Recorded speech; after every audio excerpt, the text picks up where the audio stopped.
afternoon. Thanks for coming to Policy Exchange. My name's Dean Godson, Director here, and delighted to be able to welcome you under slightly false pretenses because Tom Tugendhat, MP, Chair of the Foreign Affairs Select Committee, has been felled by bad flu.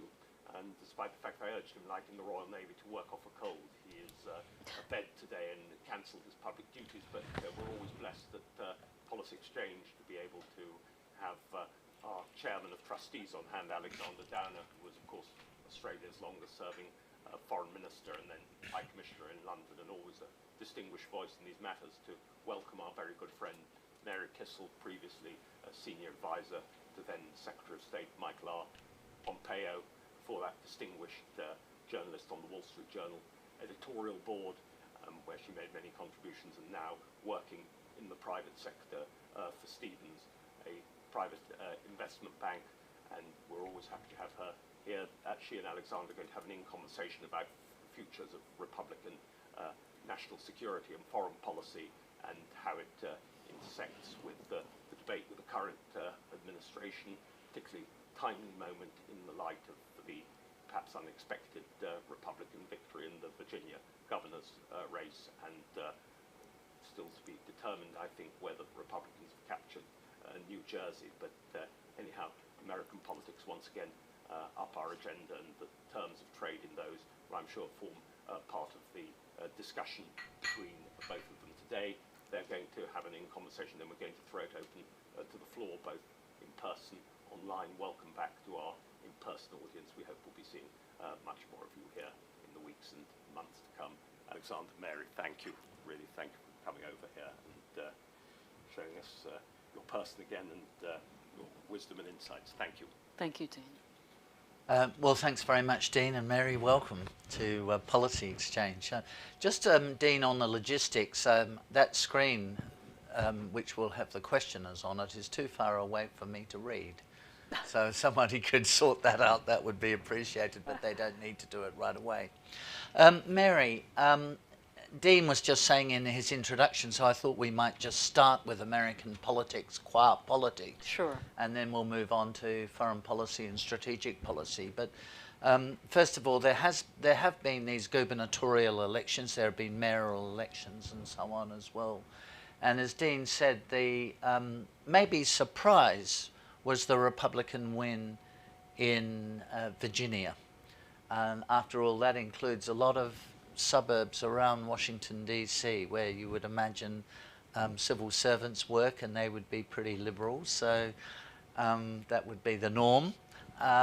So what do you attribute the win in Virginia to? Why has that happened? Well, first of all, I just wanted to thank you for stepping in today at such short notice, and I wanted to thank Dean, Julia, and the team here at Policy Exchange. It's really an honor to speak at a place where so many distinguished people have spoken in the past, so thank you for hosting me. I think American politics often gets distilled down to simply the federal races, specifically the presidential race. But the interesting thing, of course, is that we're a republic of states, 50 states, and you referenced the Virginia gubernatorial race. That race very quickly became a national race, an indicator of the sentiment of the country, because the Republican candidate, Glenn Youngkin, ran not just on what was happening locally, but on a subject that has really taken root nationally, and that's something called critical race theory. Oh. And this is something that has infected our universities over a period of years, in which students are taught that America was not born of unalienable rights, that we're not special somehow in the history of the world, on this idea that everyone has unalienable rights as Americans that are given from God. It doesn't matter your race, your creed, your gender, where you come from. Everyone can be an American. We all have these rights as citizens. No, critical race theory teaches we're structurally racist. We were doomed from the start, and therefore our children should be taught to feel guilt and anger and grievance. And that was what was being taught in Virginia schools, and in fact it's being taught across the nation. And that was the key issue that turned the race in Virginia. American parents do not want their children raised to hate America. They want better educational opportunities. They want equality of opportunity. In fact, they want the things that our founding promise guaranteed. And Glenn Youngkin very, very strategically and repetitively went out on the campaign trail and talked about that. He talked about educational choice. He talked about treating everyone equally. And he said simply, if you elect me, I'm going to overturn this. I'm going to ban it. We're not going to teach our students this. That was the first thing he did. And the second thing he did is that he acknowledged former President Trump, but he ran as his own man. He said, you keep wanting me to talk about someone else, but I'm the one up here on the stump. And so I think a lot of conservatives in the United States see him as a template, potentially, for races that come in the next year. So it's a very, very important race. Big turnaround. It was Democrat plus 10, rather, only a year ago, and now it's plus 13 Republican. That's a 23-point swing. That's massive. And in New Jersey, there was a very close race as well. Again, you would expect New Jersey to be, would you expect New Jersey to be Democratic, typically? Oh, yeah. I mean, it's left of the Democratic Party. Some of the highest taxes in the country. It's deep blue. And yet that race is too close to call.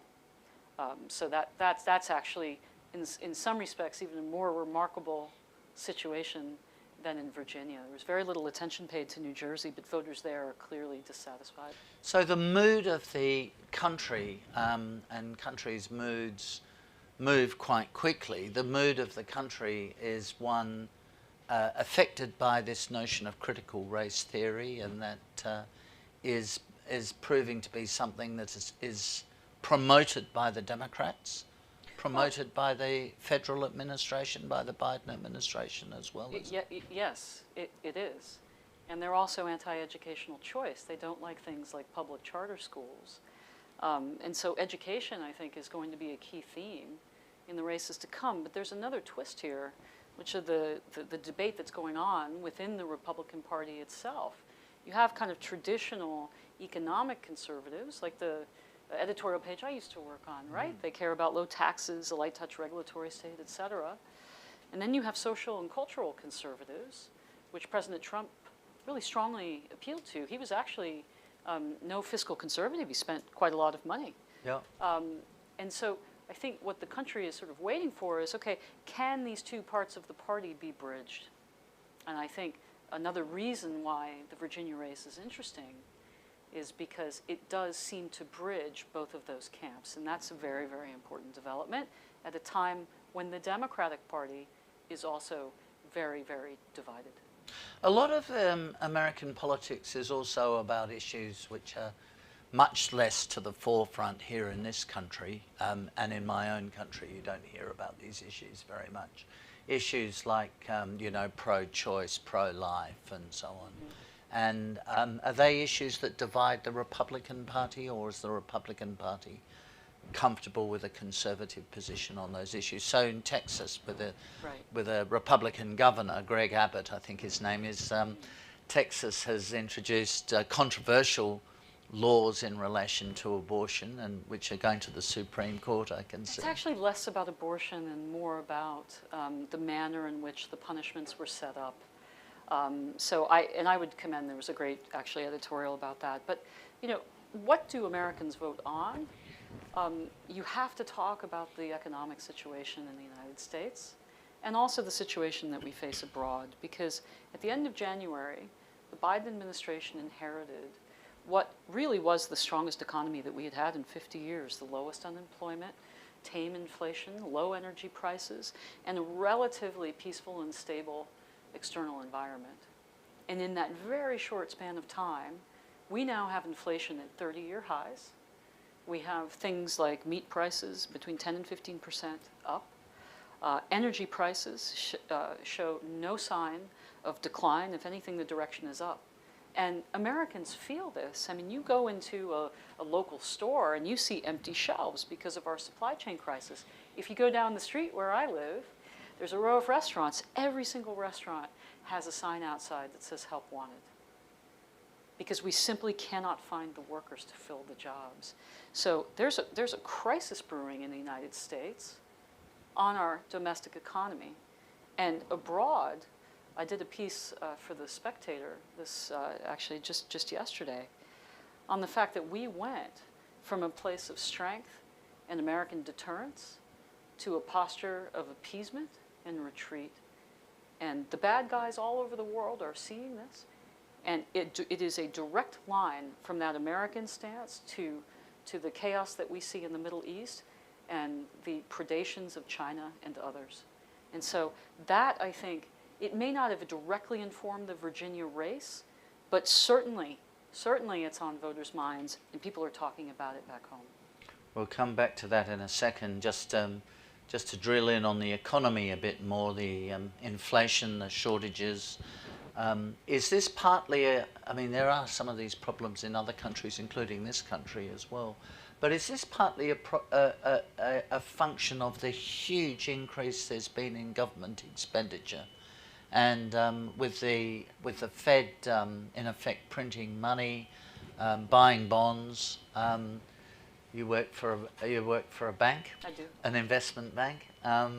So, is this inflationary? And President Biden is trying to get through another bill, which is having some trouble, I can see, in the Congress with it. But it's been reduced down to about $1.7 trillion or something like that. As if that's small. Right. So all of this money, quite apart from whether you think all these spending programs are justified or not, all this money pouring into the economy is going to be inflationary, isn't it? Yes. I mean, if you're a monetarist, which I am, and I suspect you might be too, inflation is I'm trying to be neutral here. Inflation is For a sure product I am. of too much money chasing too few goods. And we have an incredibly accommodative Federal Reserve, and we are the world's global reserve currency. And you have an administration that does not support a strong dollar, that is happy to keep monetizing the debt that we have incurred. The Federal Reserve is not an independent institution, contrary to popular belief. It never has been. The only independent Federal Reserve governor we ever had was Paul Volcker in the early 80s. And we might need a Paul Volcker again if current trends continue. But that inflation, remember too, the Fed always gets it wrong. Jerome Powell, our chairman, has been saying now for months that this is somehow transitory. And suddenly, now that it's lasted, and we see pressure not just on energy prices, but on wages, on basic goods, now suddenly he's saying, well, maybe it's becoming entrenched, these expectations, and we're watching it closely. That's a very bad sign. That means that they're seeing what the rest of America is seeing on Main Street, which is that this is something which is not going to go away. And the administration has been pulling back on investment in energy, particularly in fossil fuels. I mean, I guess because they are committed to dealing with the climate change issue. But that, of course, is leading to a very substantial decline in investment in gas, for example, in the United States. And the consequence seems to be that is leading to increases in gas prices, quite substantial increases in gas prices. Look, you can have all of the energy resources in the world, and if you don't utilize them, it doesn't matter. And so one of the first things that the administration did was to shut down a pipeline between Canada and the United States and put thousands of people out of work. And you have John Kerry going around the world and saying, do not buy American LNG. And they dropped their opposition to the Nord Stream 2 pipeline, so we've given Russia now more leverage over continental Europe and Britain. So these are choices. Policy is choice. There's nothing on high that says we must have high energy prices. So elections have consequences, and these policies have consequences as well. So again, I just go back to what's happened in Virginia. That's giving you an indication of how, in particular, independents feel about the people they elected and the policy choices that they're enacting, and how that's impacting their pocketbooks. So this is how we segue into foreign and strategic policy. You're a great expert on this. I used to go and see you when you worked at the Wall Street Journal years ago. I go to the United Nations during part of the day and go down and have a sandwich with you at the Wall Street Journal. You used to have a very different view of the world from officials working from the United Nations. But more importantly, you have been the chief policy advisor to Mike Pompeo as the Secretary of State. And so you left office in January, and since then you have seen one huge step taken by the American administration, which was the withdrawal from Afghanistan, and another, I think, by the way, very significant step, which is to re-engage with Iran and try to re-establish the JCPOA. So American foreign policy has been, on the face of it, changed quite substantially, excepting this.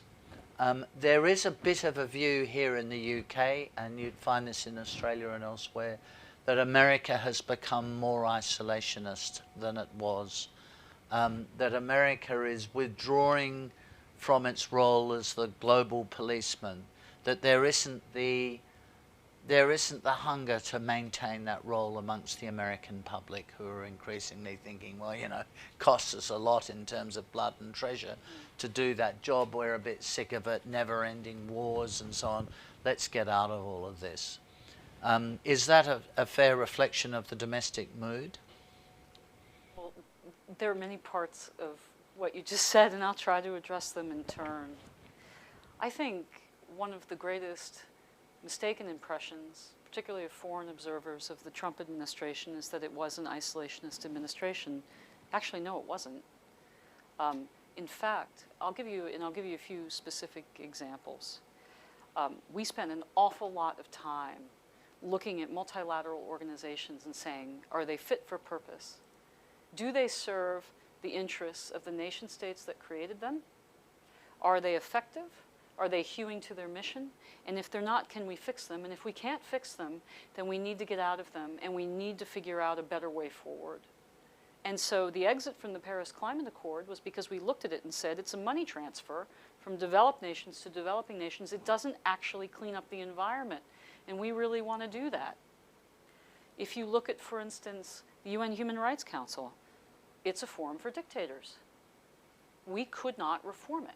There's no reason to be. So we stood up the Commission on Unalienable Rights, and we went around the world talking about what we cared about, and we took action. It was the Trump administration that declared crimes against humanity and genocide in Xinjiang.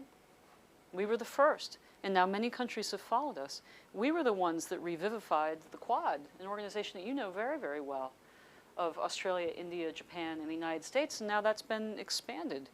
We were the ones that went to the United Nations and worked with our friends and allies, Britain included, Australia included, France and others, to protect the World Intellectual Property Organization, a standard-setting body that was in danger of being co-opted by Communist China, which is, of course, the world's greatest violator of intellectual property. We engaged with partners that had never been engaged in literally decades, places in Eastern and Central Europe, the Arctic Council, the Caribbean, Paraguay in South America. I hadn't seen a visit from a Secretary of State in literally decades. And if we didn't care about our partners and friends abroad, we wouldn't have bothered. So the idea that we were isolationist, I think, is really undermined if you set out the facts of what we did, right? For instance, another example, the campaign to defeat ISIS, more than 80 nations. We convinced more than 60 countries to get rid of Huawei and other Chinese surveillance gear. That is effective multilateralism. That's multilateralism that has a real impact. And if you truly care about these organizations, and you care about things like treaties, take the INF Treaty. Russia had been breaking it for years. We gave them every opportunity to comply with what they had signed up for. They refused.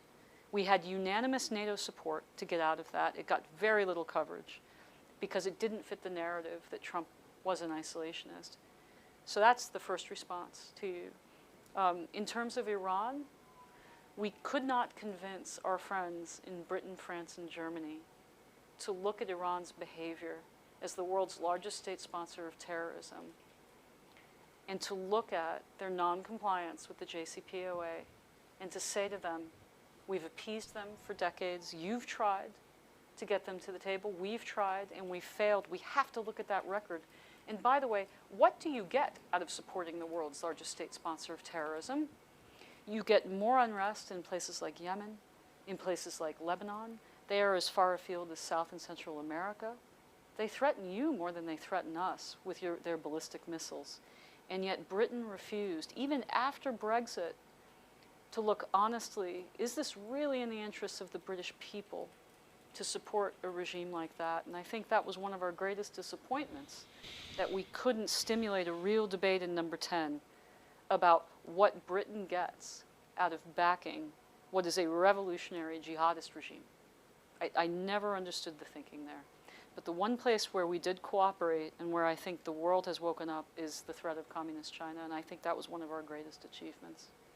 Well, just to sort of go back to this argument about the Trump administration being isolationist, part of that argument here comes out of his attitude to NATO, which was actually, I think, to be fair, much more about isn't it about time the Europeans, not so much the UK, but the continental Europeans started paying their way in NATO, and he seemed to have had some success in getting them to increase their defence expenditure.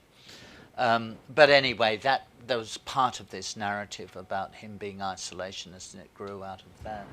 And pulling out of the JCPOA, which was a plurilateral agreement, was seen to be, as you sort of alluded to, that isolationist. It wasn't a treaty. It was a handshake. And if we hadn't put the maximum pressure campaign in place on Tehran, the Abraham Accords would never have been possible. Those two things went hand in hand. And so if you value Middle East peace, you have to acknowledge who the real enemy is. The enemy is not in Jerusalem. The enemy is in Tehran. So just to explain this to people, you are linking pulling out of the JCPOA and maximum pressure, the policy of maximum pressure on Iran, to the hugely successful Abraham Accords, the agreements reached between Israel, the United Arab Emirates, Bahrain, Morocco, and so on. No, that's it, I think.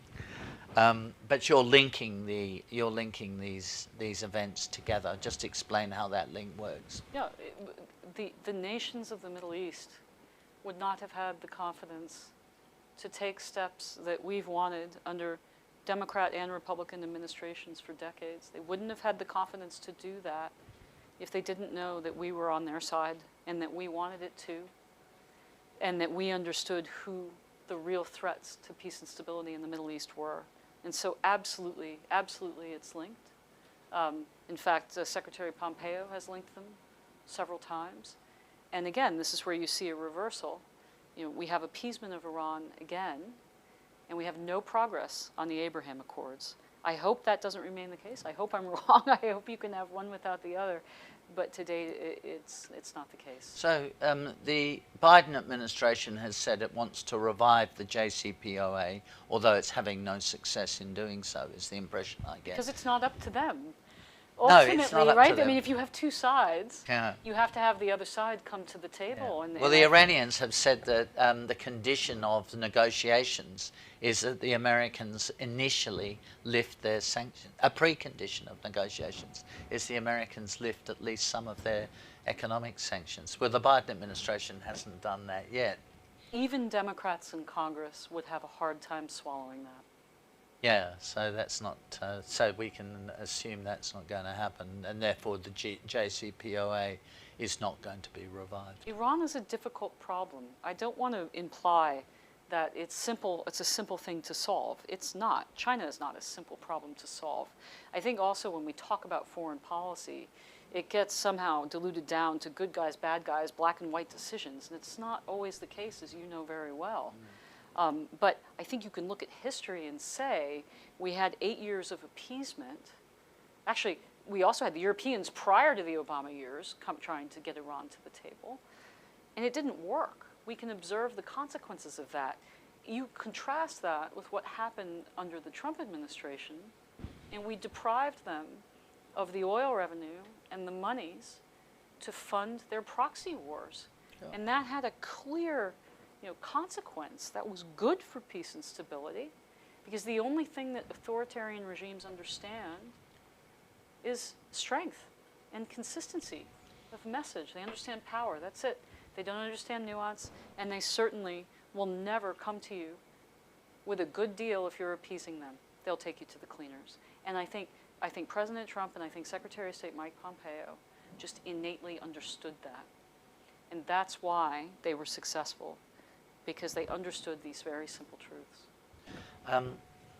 I need to remind people, to those of you who are following this online, to raise your electronic hands if you'd like to ask a question. And then I'll be able to see on the screen here who has raised their electronic hands, and we'll have an opportunity for the live audience here to ask questions as well. But Mary, I want to move on to, because you're talking about authoritarian regimes, I want to move on to China. It seemed that, this is what it seems to me. First of all, since 2012, when Xi Jinping became the president of China, China has changed.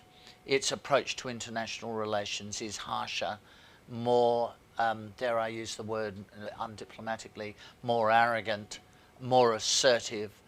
And I don't think early on that was recognized in the United States.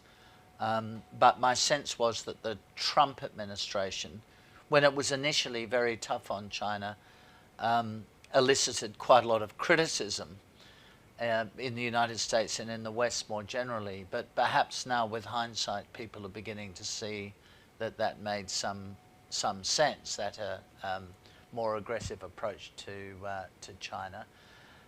What was it that triggered that policy change in the United States? Was it Xi Jinping's heightened aggression compared to his predecessor, Hu Jintao, or what was it? Well, President Trump ran on a platform that included China. He observed very simply but very powerfully that they had cheated on trade deals, and that is simply a fact. And that the economic relationship with China had gutted our manufacturing industries. And in fact, we see this today with our supply chain crisis. We have empty shelves because we don't make many things in the United States or in Britain anymore. We've outsourced it all to China.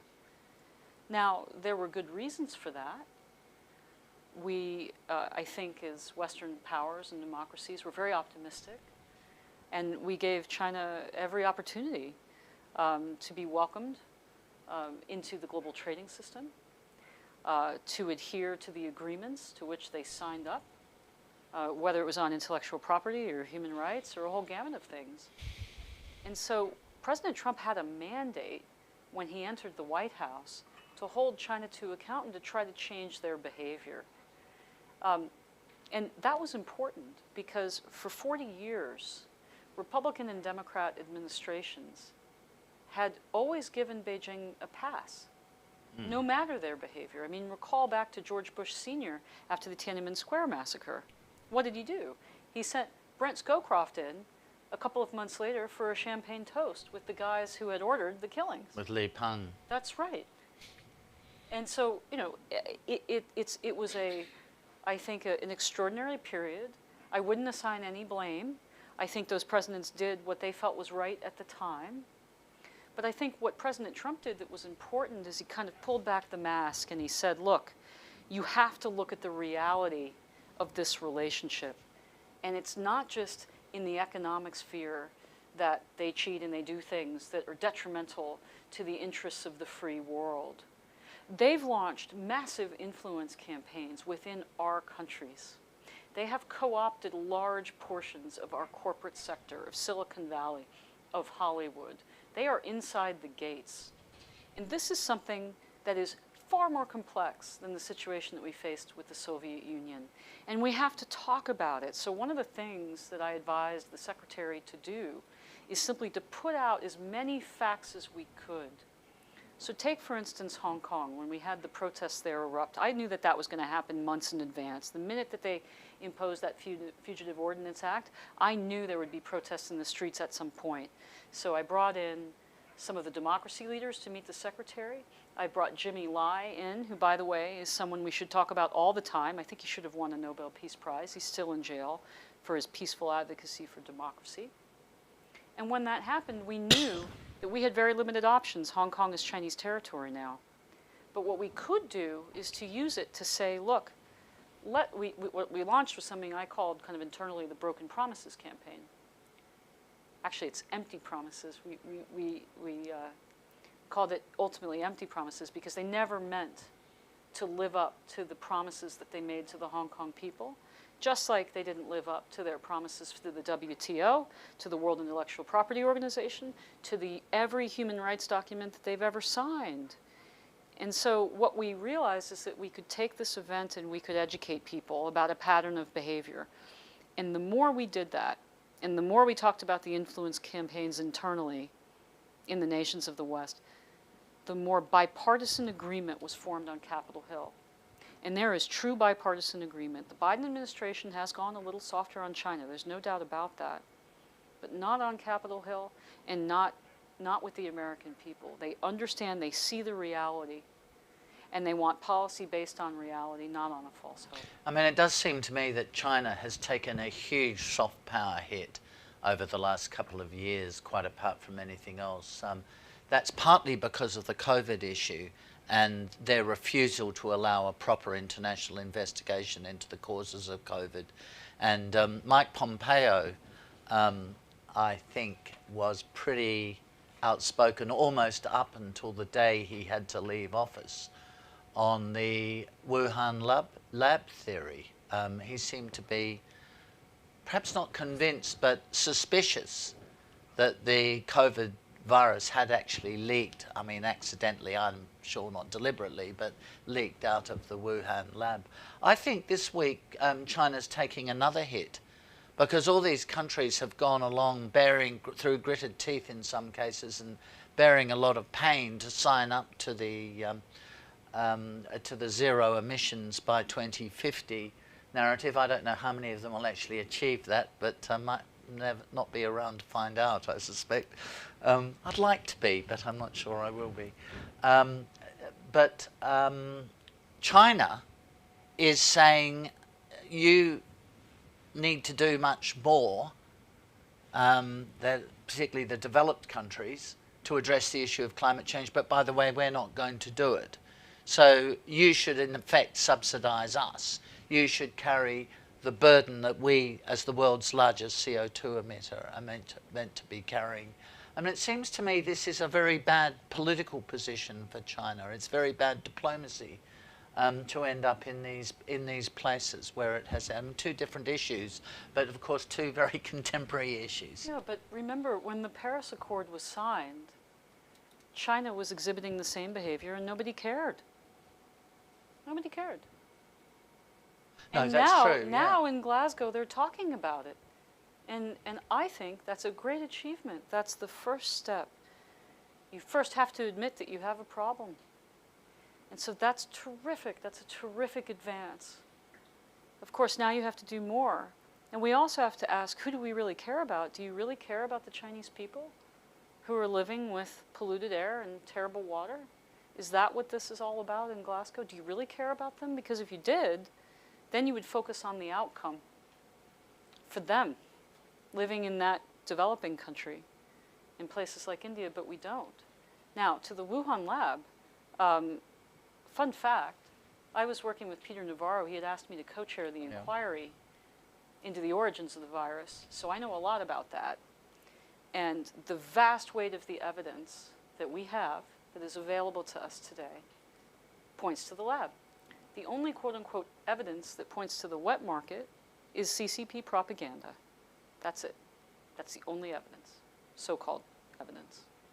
And so all you have to do is look at their behavior, the fact that they disappeared, the scientists and the whistleblowers, the fact that we declassified in January that there was PLA activity there, that several scientists had fallen ill and gone to hospital.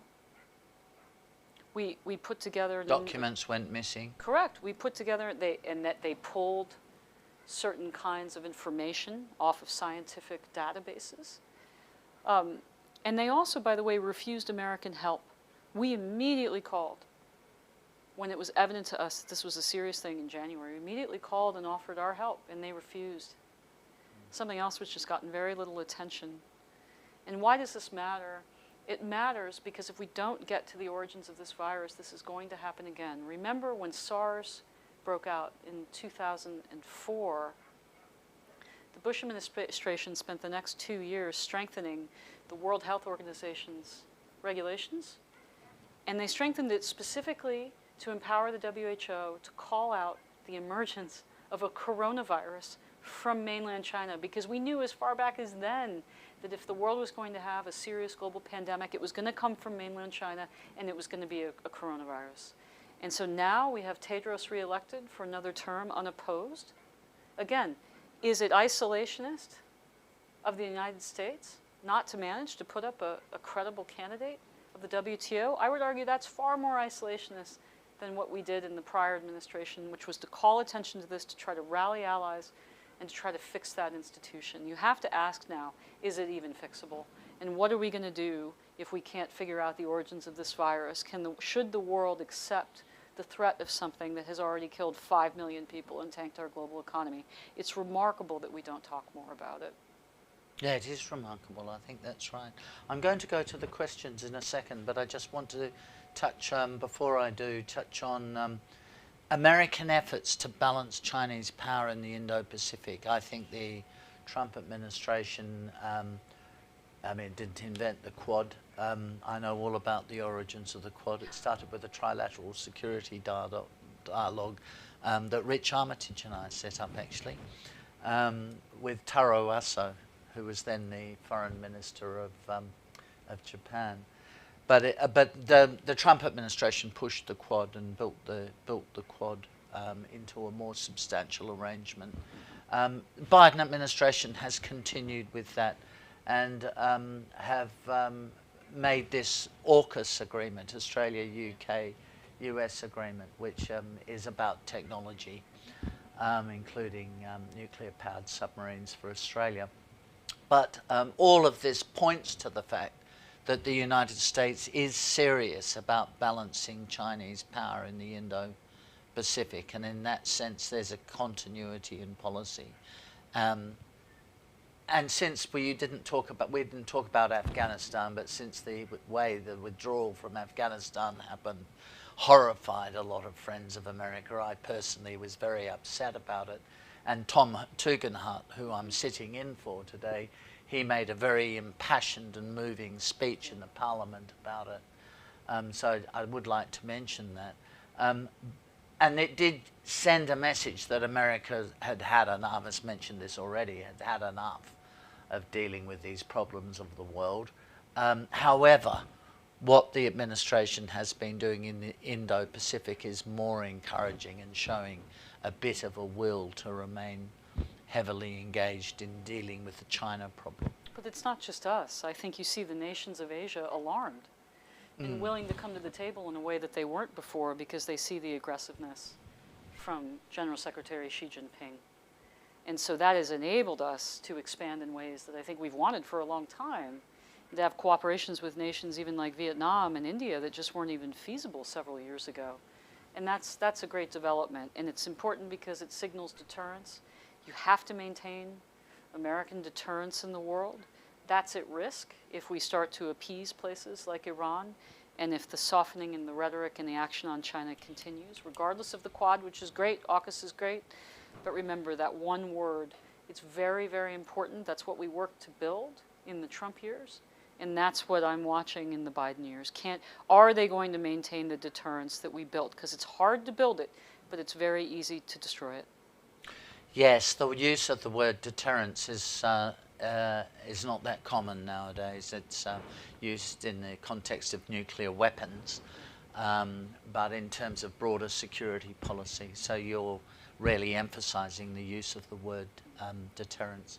I'm going to go to the questions now, and the first question is from William Shawcross. So, William, can we hear you? I just wonder if the technology is going to work here very well. We can't hear you yet. You're probably talking, but we're not hearing.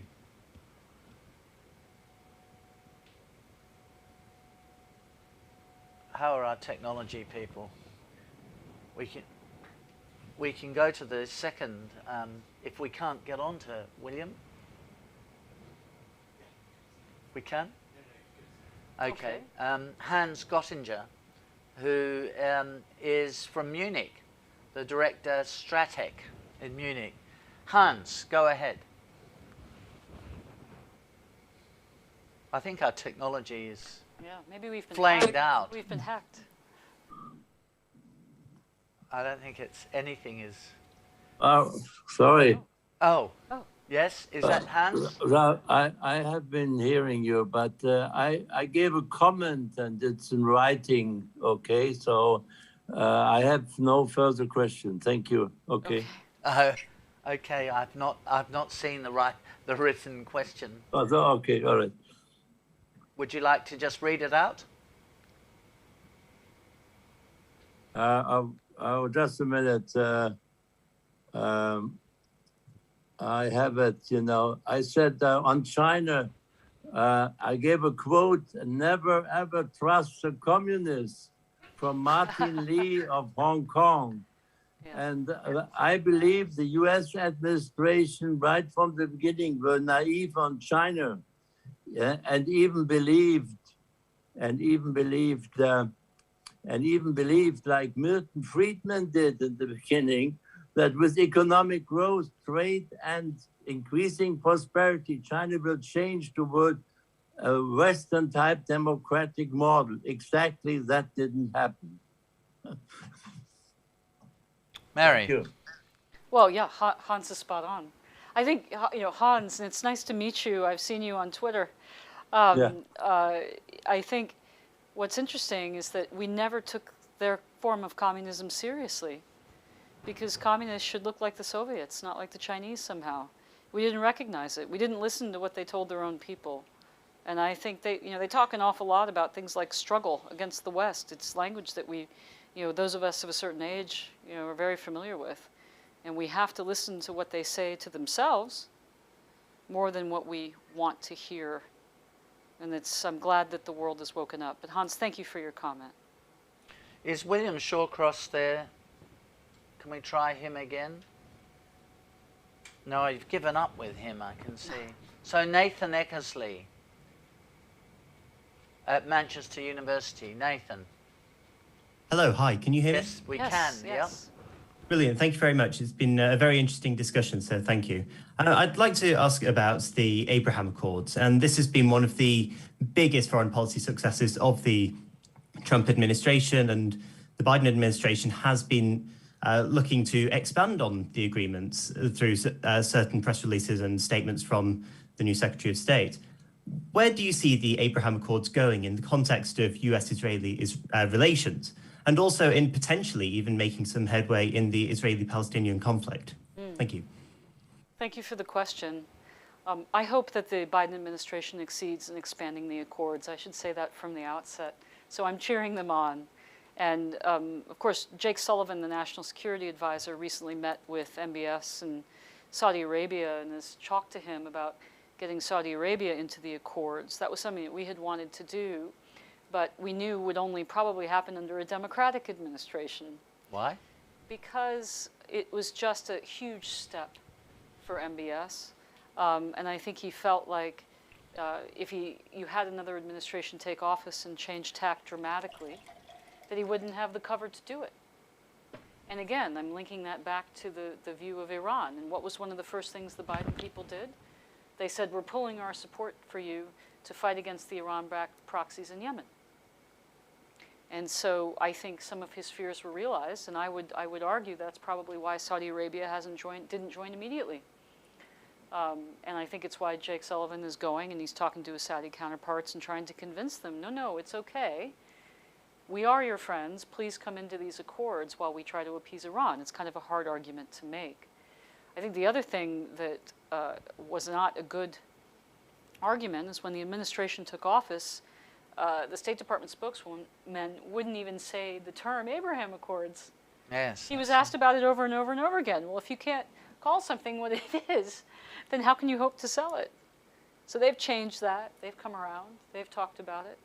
Will we see more nations join?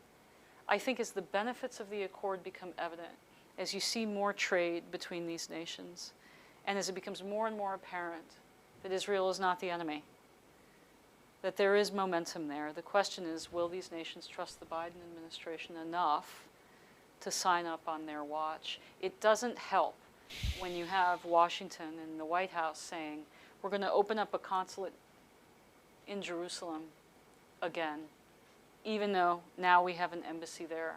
Under US law, that's what we're supposed to have. It's creating a very awkward situation for the Israelis. It's not necessary, and it's going to create unwanted tension on the Israeli side. So again, you have tensions between US and Israel, and you have tensions between the US and the nations of the Gulf. So it's difficult. I'm going to ask if there are any questions from the floor as well. So, yeah.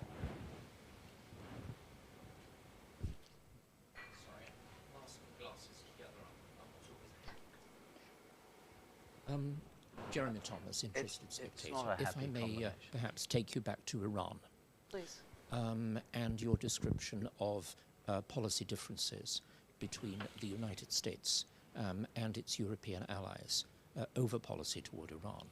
Might there not be some kind of grand bargain to be made in the future in return for stronger US support of further European integration? As put forward by President Macron and increasingly prospective German Chancellor Olaf Scholz, in return for closer coordination between the US and the EU over Iran. There will be one or two outlying powers who might perhaps lack enthusiasm for such a process, but history shows that they can usually be brought along in time. So if I understood your question, would the United States welcome a stronger European defense force, which Macron and political integration of the continent, and could we use that as a lever to form some sort of grand bargain with Iran? Well, first of all, I think the United States, either party, would welcome more attention on the continent to their own defense. And in terms of integration, that's a question for those nations and those voters. So it's hard for me to comment on that, but anything that we perceive that is backed by the voters of the European Union and that makes you a stronger economic and defense union, terrific. On Iran, we have worked together for years on Iran, and under the Bush years, for instance. We got unanimous Security Council sanctions on Iran, particularly for their ballistic missile development. So it can be done, but it can only be done if you acknowledge their behavior and if you look at what appeasement has gotten us in the past. And unfortunately, this administration hasn't done that. And you can't make sound policy based on a fiction. But would a grand bargain be welcome? Sure, if you thought it was feasible. I don't think it's feasible today. I don't think further integration is feasible today. If anything, I think the continent is heading in the opposite direction. Look at what's happening inside France with Eric Zemmour, for instance, and the attention that he's getting. I don't think populism is dead on the continent because I don't think the economic circumstances of the average European have improved. And so, again, we value the ties with our European friends and partners enormously. It's enormously important, and the greater the threats become from places like Communist China and Iran, the closer we need to work together. And anything we can do to further those ties should be welcomed under a Democrat, Republican, or a Republican administration. I still think that Zemmour and Le Pen may cancel one another. They might. Well, it's not how the electoral system works. Yep. Yep. They can't cancel each other out. One of them will defeat the other. Hi there, Ed Burkitt from Policy Exchange. I want to ask about the fall of the Afghan government, Yeah. and in particular, if there had been a second term of the Trump administration, do you think the Afghan government would still have fallen? And if not, is there something in particular that the Biden administration did that led to the fall of the Afghan government? You had 3 successive American presidents of both parties want to find a political solution to the conflict in Afghanistan. Bush and Obama wanted to get out. Trump went to the Secretary of State and said, I have two goals. I want our people out, and I want you to protect U.S. national security. We went in there because of al-Qaeda and terrorism. We've fulfilled that mission. There are less than 200 al-Qaeda fighters left in Afghanistan. But we have to fulfill both of these. Incredibly tough assignment. So what did the Secretary do? He said, well, you can't get a political settlement unless you get the parties to the negotiating table. And so they spent years talking to all sides, to the Afghan government, to the Taliban, to the Northern Alliance. We were never under any pretense that these were good guys that we were talking to on either side. But what the Doha Agreement was, and I was in Doha for the signing, it was an agreement to start talking. We never thought, this is it, we're done, everybody's happy, we can all get out right now. That was never the case. We knew it was going to be a multi-year long process. We knew we would have to do things that we didn't like to get them to the table and that our allies didn't like. But at every step of the way, as we drew down troops, we went from about 15,000 to 8,500 something to 4,000 something, ultimately to 2,000 over the span of, call it, a year and a half. Every time we did that, we were consulting very closely with our NATO partners, our friends and allies, and we were assessing the situation on the ground to say, can we take these drawdowns without creating chaos in the country and instability and putting our people at risk? And so that's why, in the Trump years, we were able to draw down, but we did it safely, and we did it in cooperation with our allies, while we were trying to get these guys to the table. But we never went to zero, even though that's what the president wanted, because we didn't want to put our gains at risk. And I think what you saw under President Biden is you saw a domestic political decision of, I just want to go to zero, because I want to be able to say on September the 11th that the United States is out of Afghanistan. What he also did, and did not get a lot of coverage over here, is we had set up an organization within the State Department. It was set up originally after Benghazi, but it was an operational medical unit that turned into a crisis response unit during COVID. We basically stood up the capability to evacuate more than 100,000 Americans from every corner of the world, and we did that very successfully. It was the largest non-combat evacuation in peacetime in American history. And we created that capability, and when Antony Blinken came into office, they took that unit apart. And the man who ran it went to the secretary and he said, sir, you're going to need us for Afghanistan. This is after the president said in April that he was going to get out. And he was waved away, and that guy quit. And not a single operational medical professional or that crisis contingency response team was involved in the evacuation of Afghanistan. So not only was a domestic political decision made, but at the State Department, they dismantled the very group that would have coordinated the various agencies to get our people out. And by the way, also our allies, because let's not forget, not only did we leave hundreds of Americans behind and special immigrant visa holders, we left Brits behind, we left Australians behind. So we didn't just damage, right, our reputation, we also damaged the reputation and the trust between some of our closest friends. I think it was a disastrous decision. It was made by the president. He bears responsibility for it. And it was not supported by either party, Republican or Democrat, nor by the American people. And when we talk about deterrence, just to go back to that word, right, it was a great blow to our deterrence, because will our friends trust us now when we say we're going to be there with them? It's now, that's a question mark after a debacle like Afghanistan, where we had 13 Americans lose their lives for nothing. A great answer, and I know that the instructions in front of me say wrap up, but you talk of deterrence, and I'm completely agreeing with what you say about the withdrawal from Afghanistan. I was very upset about it. I participated in a debate about it at Cambridge University, the Cambridge University Union the other day, and the question was, this House believes we should have stayed in Afghanistan, and I was on that side of the debate, and we won by 250 votes to 150, so it says something about what students think. However, the last thing here is Taiwan. So America has raised questions about the power of its deterrence. How sure could the people of Taiwan be that America will come to their aid if they need it?